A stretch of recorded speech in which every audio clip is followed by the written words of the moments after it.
What is going on, everyone? Anthony here, and welcome back to another video here on Let's Talk Resident Evil. And today, we're taking a look at the Village DLC and the Village Gold Edition and everything that was showcased at the Capcom Showcase last night. I did a video talking about the Resident Evil 4 stuff first, and now we're diving into Village, both things they covered at last night's event. So let's get right into it here. This is them talking about how much the Resident Evil Village has sold, so let's get into more of what they're going to show. Village has sold over 6 million units worldwide. Everyone on the team is incredibly happy to see so many people enjoy the game. Thank you for your support. The Resident Evil series continues to bring fun experiences to people around the world. We want longtime fans and people who are new to Resident Evil to enjoy this storied franchise. Let's start with this video.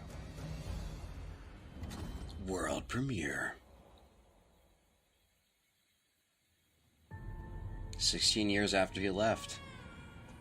Alright, so, as you guys know at this point, it's kind of, known, but yes, this DLC is going to be taking the control of Rose 16 years after he left, kind of like what we saw at the end of Village with her in the cemetery. So it's picking up from that experience here. This is a shot of her looking, looking sad out of the side of the bus or the train, whatever she's on. Looks like a bus.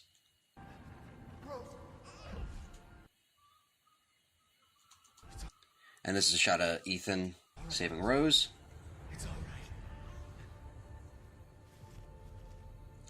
Same thing as the scene at the end of Village where she puts flowers on the grave. Capcom. I can show you things even Chris doesn't know. So when she says that, because a lot of people were wondering, what powers does she have? What can she do with the Mega Mycete? And when she said this line, we all had opinions and theories of like, in Resident Evil 9, is she going to be this character? And they're not waiting for the sequel. They're doing this now in the DLC. And she says, I can show you things Chris doesn't know I can do. I think that this is clearly going to be the next step for her, and it's going to obviously show off a lot more. We'll see that in a little bit. See her floating away in the water here. I want to live a normal life. So she wants to live a normal life, but that can't be had because, your dad got wrapped up in some crazy shit.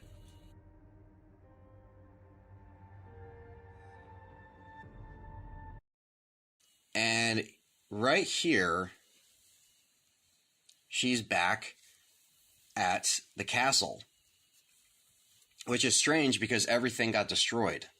So is this in her head? Is she just seeing this? What is exactly going on here?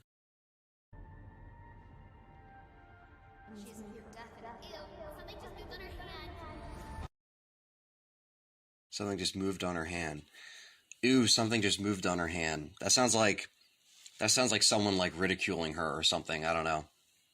About like maybe the power she has or something, because she's not normal. She's struggling with being a normal kid. She's not a normal kid. But this right here looks like she's in it looks like the shot that we just saw where she's floating in the water. But here it's like a bunch of stuff is passing her by. It looks like a bunch of windows or pieces of a house. Shut up. She's telling the voices to shut up as she enters the castle again. What's going on? Yeah, go while you can.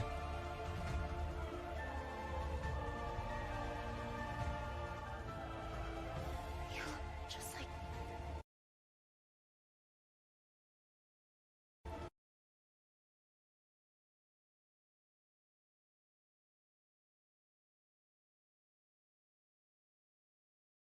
Is this a kid that came from Miranda on the left side here? It looks exactly like her. And it looks like she's in the underground ruins or the caves. It looks like she's in that area. And you can see all of like the residue from just like, it looks like it's from all of the the damage that was there before. But that's the weird thing. It's like, when is this happening in terms of like, how are these houses there is really my thing. And how is she seeing this? That's really what I'm mostly concerned about, is where are they kind of going with this, you know? Hey. And she has a gun, so you will be fighting, you know, with probably whatever weapons you have available. I'm sure she'll probably have some kind of ability or something that we'll be able to use. Because if anything, if there's one thing that the Resident Evil 7 DLC did, is they made us play as these characters that we normally don't play as, and we use different abilities, right? Like there was different layers to that, so I can easily see them doing that with her. Like maybe it's a mix of guns and her abilities. So now we have another new rabbit to pursue, and this is the Duke, who doesn't look nice in this. It looks like he's spawning enemies in front of him. So again, it's really taking a new spin on things, and what made him, you know, I know he was originally going to be a house leader, or he was going to be, you know, someone that was going to be not on Ethan's side originally. So it's interesting to see them just, you know, have him turn heel, which is kind of cool and interesting to see. And yeah, who will be selling us weapons? Will it be him, or will we just have a default layout? You know, I'm not sure, considering what we're seeing here.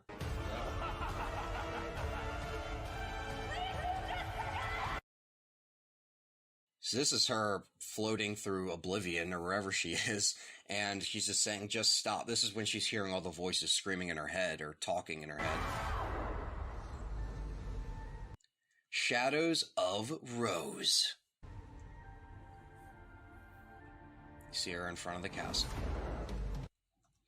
Okay, new content coming to the Mercenaries. So before we get into the Mercenary stuff that they talked about, yeah, the Shadows of Rose. So that is the story DLC that we are getting. It's not going to be in Resident Evil 9, but Shadows of Rose is the new DLC content for the story.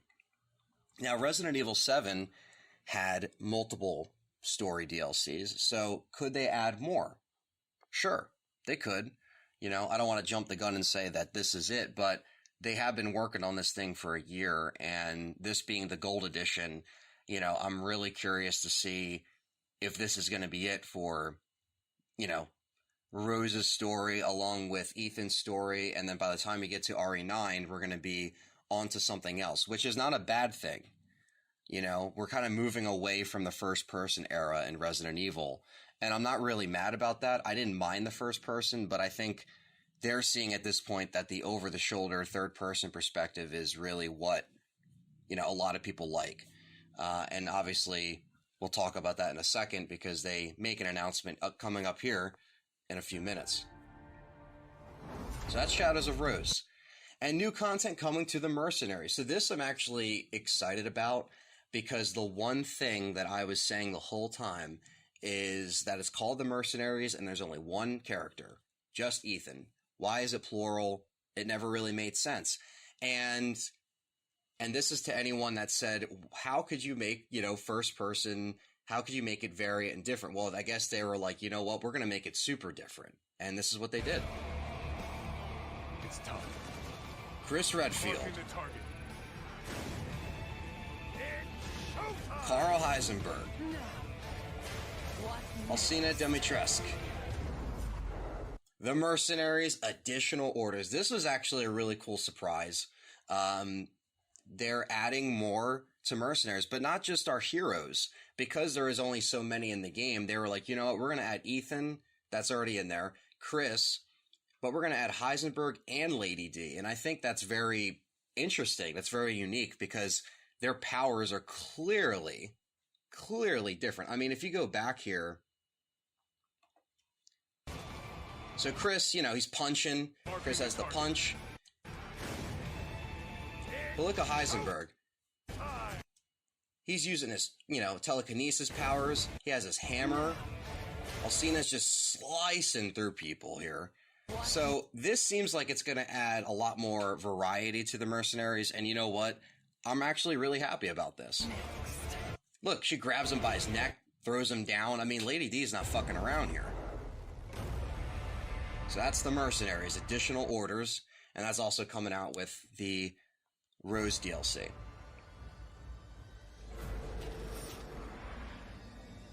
And this right here took everyone by surprise. But I'm not mad about this announcement either. Look at this.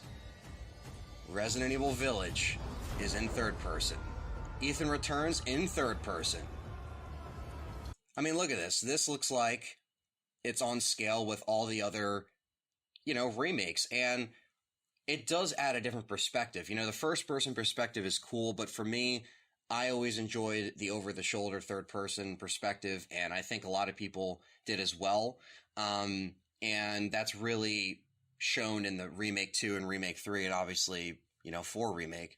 But yeah, so this is like just a great addition to people to play it and to replay it. It gives you some replay value. If you want to play it with it, I'm going to play it this way. I'm going to stream this, you know what I mean? So this is a really cool thing they added here. Look at this. Ethan's got more than just his face now. And bam, there's the big drop right there. Resident Evil Village Gold Edition. To be honest with you, we kind of saw this one coming because they always do Gold Editions. We just didn't really know when this was going to be announced. And I'm happy that the Gold Edition is launching with just more than Rose DLC. So there it is, guys. Resident Evil Village Gold Edition. The Winter's Expansion. Included free with every purchase of RE Village. Please check the official website for more information. So, Reverse is apparently still coming. It's not canceled, like everybody was suspecting, but they didn't really show anything new from this, which got a lot of people concerned. But they're still flashing it on the screen here, saying, hey, it's still included with your copy of Village. So, we'll see what's going on with Reverse. And 10/28/2022. So, it's going to be a nice Halloween release, right around that time. And that's going to be killer. That's cool that, it is obviously a little bit further away, but it'll be here before you know it. And, I think they mentioned, which I'll pause it up and coming, that they're still developing it. So it's not quite done. So it makes sense why it's coming out towards the end of the year.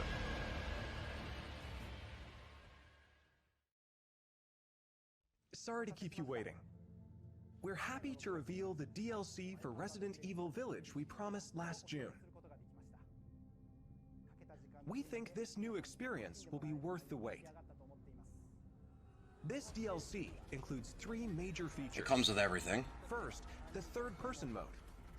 Many people asked for this, and we were able to add it into the game. So that's a good point that he just mentioned. A lot of people asked for the third person. And so, they put it in the game. So it really was due to popular demand. And I know that there were some people that were asking why there wasn't an option. And we always knew it was possible to add both in the game. But again, they got to take the time to develop it separately, with this add-on. And look at this. This is House Beneviento in third person. I like it, guys. I'm not opposed to it. And again, you have the option. If you're a Village, 7 first person kind of person, you could play it in that way. If you're a third person guy, you could do that too. So I like the option. Now, you'll be able to see Ethan as he desperately fights for survival. Players that have already experienced Ethan's journey can enjoy the new perspective and animations. Yeah, too. I mean, there's all new animations and everything. So they really went the extra mile for that. That's pretty cool. Because really, I mean, yeah, there's only so many characters you could pull in here, but I like that they added some of the house leaders here. That's pretty cool. Of course, Lady Dimitrescu will be there too. We've really fueled this mode up. I love Heisenberg's power. I feel like his specials are going to be so OP.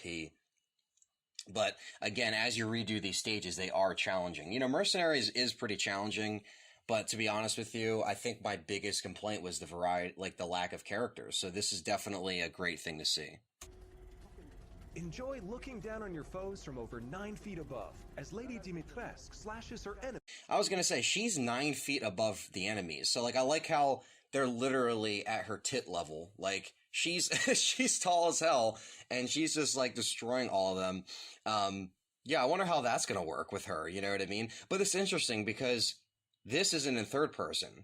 You notice that? Mercenaries is only in first person. They're not showing it in third person, even though they're giving us a third person add-on for the story. And the Rose DLC is apparently in third person, not first person. So that is very interesting. Maybe there will be an option for Mercenaries as well. We'll see. Enemies aside. That's so cool how she choke slams him. The third edition is one you've surely been waiting for. An additional story. Shadows of Rose. Today, let me introduce just a bit of this story. All right, let's get into it. Rose, the beloved daughter of the main protagonist Ethan, is now a grown-up main character in this new story mode. In this sequel to the main story of Village, you can experience Rose's struggles with the... Okay, so this right here, this is her talking to someone here. This obviously isn't Chris. This isn't, she's, struggling with these powers she was born with. She's not normal. Terrifying powers she was born with. Break free of the curse of her powers, she enters the consciousness of the Megamycete. So that's exactly what we saw. So she enters that, and that's when she's floating in that, that dreamlike state or through the water. So yeah, there we go. That answers all those questions there. And then that's a girl that looks just like her. Is she related to Miranda? Is she related to someone else? Is she just a direct clone of her? Well, probably. There, she meets a girl who looks just like her. In this mysterious realm of consciousness, time and space is warped beyond recognition. So it's almost like things don't make sense, right? It's like all the stuff that was destroyed is there.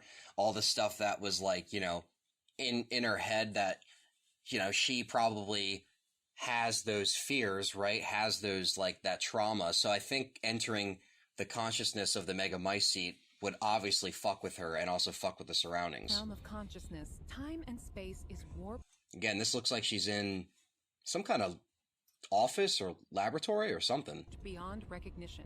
Rose is guided by a being who calls himself Michael, who might be of assistance with removing her powers. So maybe Michael is who she was just sitting down with? So that isn't Ethan writing on the wall. Maybe it's Michael guiding her, but who is Michael? And it's saying, be assistance with removing her powers. So this is a situation where she wants her powers completely removed, maybe. Or, she's tired of being, that's her motivation. She's tired of being that. So just like the other Resident Evil 7 DLC, they seem to be, adding different enemy types, a different style of gameplay. And again, there is always room for some more story DLC, but this seems like it is kind of putting the little end note on the Village story. How will Rose... So what is she holding here? Is it another piece to the baby? Herself? What is this? She's holding the containers that Ethan would have to grab. find freedom from her... Holy shit, and her hands are lighting up. Look at that. I didn't even see that the first time I saw this trailer. mysterious powers. Damn, look, it's all on her neck and shit. So again, that looks like it's giving her a source of power there. The DLC for Resident Evil Village Winter's Expansion includes all 3 of these major additions. In addition, Resident Evil Village Gold Edition, a bundle of Winter's Expansion with the base game, will be released simultaneously. So everything will be released immediately at the Gold Edition, all at the same time on PS4, PS5, all the Xbox stuff, Steam, Stadia, on 10/28/2022. The release date is planned for October 28th, 2022. Resident Evil RE-verse will also begin service on the same date, October 28th, 2022. We hope that you are looking forward. So Reverse is also coming out on October 28th, 2022. So the service will be on the same date. So Reverse is coming out, the Gold Edition's coming out, and that will be the end of the Village era for Resident Evil. It's good news. I mean, it's news we wanted. Like that? I like how he's just like, how did you like that? Also, as already announced, we are working on making the main story of Village available on Mac, so that even more people can enjoy Resident Evil. They're bringing it to Mac, so that's another little announcement there. In addition, the main story of Village is planned to be playable on PlayStation VR 2. We're working hard on bringing you the ultimate immersive experience worthy of next gen in Resident Evil Village. So look forward to future announcements. Up next, a game that was announced just a few days ago. Okay, so I already covered what they're talking about next, which is the RE4 footage that we looked at. Now, so yeah, that was everything Village. We got Village Gold Edition. We got all the DLC. We got Mercenaries add-ons. We got the third-person perspective. We got a story ending for Rose. The PSVR 2 treatment seems to be happening later because there isn't really a release date on that yet. So I'm sure that's coming down the road. But yeah, guys, I mean, I'm happy that we're finally, seeing something, and we're getting kind of like the wrap up of Village. And, again, the gold edition is coming out in October. So it's not, I don't know how, I feel about just them going back to Rose in this DLC, but in a way I kind of feel satisfied that we can kind of move on from this era after Village and start another over the shoulder era, and maybe a story with more original characters brought up in Resident Evil 9, in the main story. So I'm not too mad about this DLC. I would have liked to see Chris Redfield more because, like I said, he's one of my favorite characters, and I don't think he was in the game quite enough. But at the same time, I know that they're trying to wrap up this story. But again, I'm going to play it. I'm going to stream it. I want to obviously play it to have an opinion of it. And I'm still excited for all things Resident Evil coming up this year. And this is the first Resident Evil stuff that we're going to be seeing before Resident Evil 4, unravels and they show more of that. So yeah, guys, that's it for this Resident Evil Village Gold Edition Showcase breakdown, whatever you want to call it. A bunch of information came out. So again, I want to say thank you guys for watching. Don't forget to hit that thumbs up, subscribe, and hit the bell. Follow me on all the social medias, Patreon, YouTube memberships, all that good stuff. And stay tuned as the road to Village, Resident Evil 4 Remake, all that stuff continues. A big shout out to everyone that supports me on Patreon and YouTube memberships. YouTube members grants you access to voting on content with custom badges and emojis for chats. Patreon gives you the same voting privilege, but even more. Gain access to uncut recording sessions, weekly exclusive Patreon shows, and live hangouts on Patreon. Tiers start at just $1. Thank you so much for your support, and I will catch you next time.